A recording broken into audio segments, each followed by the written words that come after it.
எந்த ராசிக்கும் இல்லாத ஒரு சில சிறப்புகள் அவங்களுக்கும் இருக்குது. இந்த டிட்டாச்மெண்ட் வந்து அவங்களுக்கு ஈஸியாக வரும். ரொம்ப அட்டாச்மெண்ட் இருக்கவங்களுக்கு தான் டிட்டாச்மெண்ட் ஈஸியாக வந்துடும், மனசில் பதியும். யார் மேலே நீங்கள் ரொம்ப அன்பு வைக்கிறீங்களோ அவன் செவலை திருப்பி 2 வச்சான்னு வச்சுங்க, நீங்கள் என்ன ஆவீங்க? எவன் மேலேயும் வைக்க மாட்டீங்க. எவன் மேலேயும் அன்பு வைக்க மாட்டீங்க. வைக்கலன்னு என்ன ஆகும்? உங்களுக்கு அறிவு பிறக்கும், ஞானம் பிறக்கும், பக்குவம் வரும். அது மீன ராசிக்கு குயிக்காக வரும். ஏன்னா இவங்க வெளுத்ததெல்லாம் பாலன் எல்லார் மேலேயும் டக்கு டக்குன்னு உள்ள போயிடுவாங்க.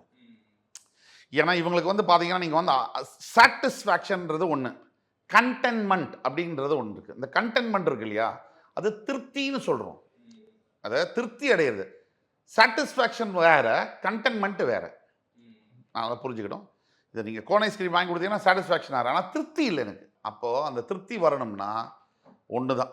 நீங்கள் பல பல ஆண்டுகளாக இந்த பூமியில் உலகத்திலேயே எங்கேயுமே இங்கே இருக்கிற அளவுக்கு, இந்த தமிழ்நாட்டில் இருக்கிற அளவுக்கு ஆன்மீகம் இல்லை.